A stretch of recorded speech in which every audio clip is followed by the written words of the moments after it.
అందరికీ నమస్కారం. నాకు ఈ అవకాశం ఇచ్చినందుకు ముందుగా సార్కు ధన్యవాదాలు. నూనెను ఎన్నిసార్లు వేడి చేయొచ్చు?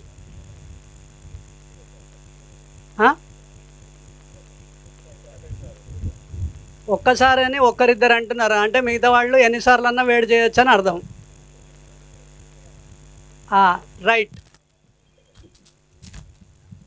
ఎన్ని కిలోలు వేస్తే ఎంత నూనె వస్తుంది ఏమన్నా ఐడియా ఉందా? ఓ కిలో వేస్తే, 1 కిలో పల్లీలు వేస్తే ఓ 3-4 లీటర్లు నూనె వస్తుందా? 40% వస్తుంది. అది గింజల్ని బట్టి. కొబ్బరి అయితే 50 వస్తుంది, పల్లీలు అయితే 40% వస్తుంది. మీకు వచ్చే నూనె ఎన్నిసార్లు వేడైందో మీకు ఎప్పుడైనా తెలుసా? ఇప్పుడు ఒక్కసారి వేడి చేయొచ్చు అన్నవాళ్ళు ఒక్కసారి చేతులు ఎత్తండి. రైట్. మిగతా వాళ్ళు కూడా ఎత్తాల్సిందే, ఎందుకంటే నూనెని ఒకటేసారి వేడి చేయాలి, ఒకటి కంటే రెండోసారి వేడి చేయొద్దు. మీకు వచ్చే నూనెలో అంటే 3 రోజెస్ టీది అడ్వర్టైజ్మెంట్ చూస్తారు కదా, రంగు రుచి చిక్కదనం. అట్లా మీకు ఇచ్చే నూనెలో 2 పువ్వులు చేతిలో 1 పువ్వు చెవులో పెట్టి రంగు రుచి చిక్కదనం తీసేసి మినరల్ ఆయిల్ మీ చేతిలో పెడుతున్నారు. ఆ 3 తీసే క్రమంలో ఎన్నిసార్లు వేడి చేస్తున్నారంటే 90 డిగ్రీల్లో ఒకసారి, 105 డిగ్రీల్లో ఒకసారి, 240 డిగ్రీల్లో ఒకసారి. ఎన్నిసార్లు వేడి చేశారు? మరి తీసుకోవచ్చా అది? 1 కంటే ఎక్కువ సార్లు వేడి చేస్తే ఏమవుతుంది? ఫ్రీ రాడికల్స్ వస్తాయి, లీడ్స్ టు క్యాన్సర్. పెట్రోల్ బండిలో డీజిల్ పోస్తే ఏమవుతుంది అని ఈడొచ్చిన ఫస్ట్ క్లాస్ సెకండ్ క్లాస్ పిల్లోని అడిగినా చెప్తాడు. మరి మన బండిలో ఏం పోస్తున్నాం? లూబ్రికెంట్ అవసరం కదా దీనికి కూడా. పార్ట్స్ ఫ్రీగా మూమెంట్ అవ్వాలి అంటే ఈ బండికి కూడా లూబ్రికెంట్ అవసరం కదా. ఇప్పుడు మనం ఒక కారు కొంటే కారుకు సర్వీస్ చేయాలి అంటే కారు సర్వీసింగ్ టైం రాకముందే బెస్ట్ సర్వీస్ సెంటర్ ఏడుంది, బెస్ట్ ఆయిల్ ఏడుంది అని వెతుకుతాం. మరి ఈ బండి సరిగ్గా ఉంటేనే కదా ఆ బండి కొనేది. BMW కొనాలి అంటే ముందు ఈ BMW బాగుండాలి కదా. ఇది BMW కంటే ఎక్కువ. ఇది సరిగ్గా ఉంటేనే. ఓ పెద్ద ఆయన చెప్పిన కొటేషన్ చెప్తాను. రుచిని నమ్ముకొని శరీరాన్ని పోషిస్తే ఆస్తులు అమ్ముకున్న ఆరోగ్యాన్ని పొందలేం. నోటికి మంచిగా అనిపించింది కంటికి మంచిగా అనిపడదు, కంటికి మంచిగా అనిపించింది నోటికి మంచిగా అనిపించింది పొట్టకు మంచిగా అనిపించదు. కానీ ఏది తినాలి మనం? దేనికి మంచిగా అనిపించాలి? పొట్టకు మంచిగా అనిపించాలి, కంటికి నోటికి కాదు. సో ఆ ప్రయత్నం చేయండి. ఈరోజు ఆహారం తింటారు కదా, ఇది రోజు చేసుకునే ప్రయత్నం చేయండి. నా ట్రిగ్గర్ పాయింట్, ఆహారం మీద పనిచేయడానికి ట్రిగ్గర్ పాయింట్ ఏంటి అంటే 2002లో 1-2 సంవత్సరంలో నేను ఒక స్కూల్లో టీచర్గా పనిచేస్తున్నప్పుడు 2వ తరగతి లోపు పిల్లలు 6 మంది డయాబెటిక్ పేషెంట్స్. ఏ తరగతి? వాళ్ళకి ఏమైనా తెలుసా? వాళ్ళు ఏమైనా తప్పు చేశారా? తప్పు ఎవరు చేశారు కదా? కుర్కురే ఎవరు తినిపిస్తున్నారు? వాళ్ళకు ముందు తెలుసా కుర్కురే ఏందో, చిప్స్ ఏందో తెలుసా? నాకు ఈ అవకాశం ఇస్తారని తెలిసింటే నేను కిట్తో వచ్చేవాడిని మీకు చూపించడానికి.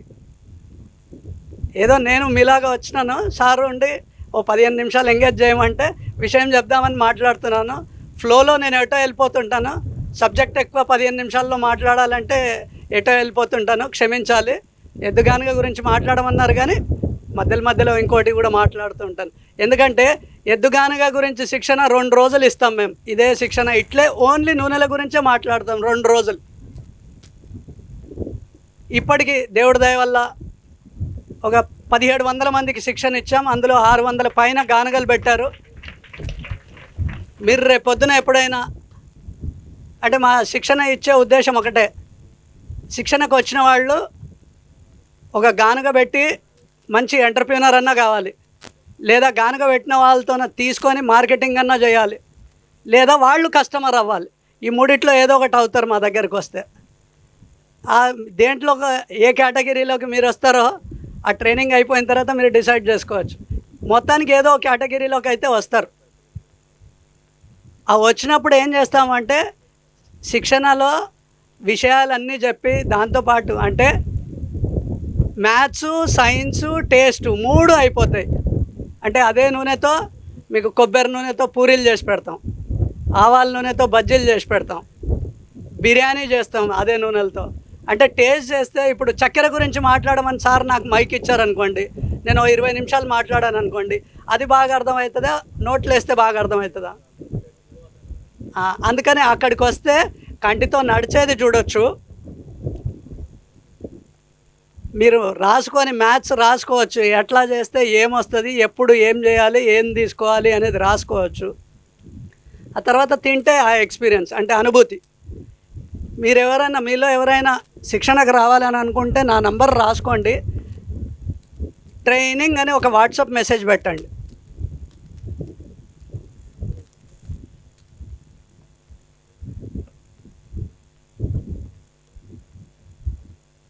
(9346 694 156)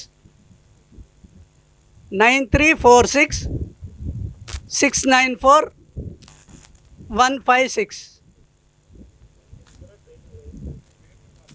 నా పేరు బసవరాజు. ట్రైనింగు మీకు ఇట్లా గానుగ ఎవరు పెట్టుకున్నారో, ఇప్పుడు ఈ పొలంకి వచ్చాం కదా, అట్లా గానుగ ఉన్న చోట ట్రైనింగ్ ఉంటుంది. పేపర్ మీదనో మన ఏసీ హాల్లోనో శిక్షణ ఉండదు, ఎద్దున్నతోన గానుగున్నతోనే ఉంటుంది. మీరు అంటే అప్పుడు మీకు ఆ గ్రూప్లో యాడ్ చేసి మీకు ఇన్ఫర్మేషన్ ఇస్తాం. పేరు బసవరాజు అండి. చాలా గానుగలు ఉన్నాయి. మీ ట్రైనింగ్ ఎక్కడ అవుతుందో ఆ ట్రైనింగ్ ఇస్తాం. నేను ఎక్కడి నుంచా? నేను మహబూబ్ నగర్ వాస్తవ్యుడిని, local town, Mahbubnagar local, చంటి లోకల్ మహబూబ్ నగర్. అయితే నూనెను ఎందుకు ఎంచుకున్నాం, ఇంకొక విషయం చెప్పాలనుకుంటున్నా. నూనెనే ఎందుకు ఎంచుకున్నాం, ఇప్పుడు 2వ తరగతి లోపు పిల్లలు 6 మంది డయాబెటిక్ పేషెంట్స్ ఉండే, దాంట్లో నూనెను ఎందుకు ఎంచుకున్నాం? ఇప్పుడు నా క్వశ్చన్కు జస్ట్ చెయ్యి రేజ్ చేయండి. ట్యాబ్లెట్లు వాడని కుటుంబం ఏదైనా ఉంటే, అంటే మన నాన్న వాడట్లే, మన అమ్మ వాడట్లే, మన తాత వాడట్లే, అట్లాంటి కుటుంబం ఏదైనా ట్యాబ్లెట్ వాడని కుటుంబం ఉంటే, రోజు ట్యాబ్లెట్ వాడని కుటుంబం ఉంటే చేయలేపాలి. అంటే ఒక 2-3 ఎత్తిర్రు ఉన్నారు. నేను దేవుడి దయ వల్ల 25 సంవత్సరాలు అయింది. నో ఇల్ నో పిల్. Thank you. ఫ్యామిలీ వాళ్ళు వాడుతున్నారు. అట్లా వాడని ఫ్యామిలీలు కూడా ఉన్నాయి. ఇప్పుడు ఇట్లా చేయెత్తారు కదా. మేము నూనెను ఎందుకు ఎంచుకున్నామంటే, క్యాన్సర్ పేషెంట్ లేను ఇల్లు ఏదన్నా ఉందా అని అంటే ఒక 5 ఏళ్ల తర్వాత ఇట్లే చేతులు కిందికి ఉంటాయి. దానికి మేజర్ రీజన్ ఏంటి అంటే, కల్ప్రిట్ ఏంటి అంటే నూనె. నూనె ఎవరికి కావాలి? వెజిటేరియన్ ఒక్కనికే కావాలా? వెజిటేరియన్కు కావాలి, వేగన్కు కావాలి, నాన్ వెజిటేరియన్కు కావాలి. స్కోప్ ఉందా? స్కోప్ చాలా ఉందా? నెలలో ఒక్కసారి కావాలా? పూటకు కావాలి. డిమాండ్ ఉందా? అందుకనే దీంట్లోకి దిగాం. ఇప్పుడు వ్యవసాయం కొరకు వచ్చారు కనుక, వ్యవసాయంతో పాటు ఎద్దులతో వ్యవసాయం చేయాలి అంటే, ఇప్పుడు 4 పని చేస్తేనే ఒక్కరికి భోజనం పెట్టగలుగుతున్నాం ఎక్స్ట్రా. ఒక్కరు పని చేసి నలుగురికి భోజనం అయితే పెట్టలేని పరిస్థితి ఇప్పుడు. అలాగే వ్యవసాయంలో కూడా ఎద్దుల్ని పోషించలేక, అప్పుడు ఎద్దుల కొరకు వేరుగా పొలాలు ఉంటుండే, ప్లేస్ ఉంటుండే ఊర్లో. ఆ ప్లేస్లో ఎద్దులు తిరిగేవి, గోచర భూములు ఉండేవి. అవన్నీ ఇప్పుడు లేవు గనక, అప్పుడు 4 అన్నదమ్ములు ఉంటే పావు ఎకరా, అర్ధ ఎకరా అట్లా చిన్న కమతాలు అయిపోయినాయి కనుక ఎద్దుల్ని మెయింటైన్ చేయడం కొంత రైతుకు ఇబ్బందిగా ఉంది కనుక, ఒకవేళ రోజు పని ఉంటే ఎద్దుని మెయింటైన్ చేస్తాడా? డబ్బులు వస్తున్నాయంటే చేస్తాడు కదా. వ్యవసాయంతో పాటు అంటే ఎద్దులతో వ్యవసాయం చేసుకొని, వ్యవసాయం ఉన్న రోజు వ్యవసాయము, లేని రోజు ఎద్దు గానుగ నూనెలు 2 కలిపి చేసుకుంటే పాలకు నీళ్లు తోడులాగా. పాడి పంట అన్నారు. మన కర్మ ఏంటి అంటే స్పెషలైజేషన్ వచ్చిన తర్వాత రేపు పొద్దున వెళ్తే కుడి కన్ను స్పెషలిస్టు, ఎడమ కన్ను స్పెషలిస్టు వస్తాడు.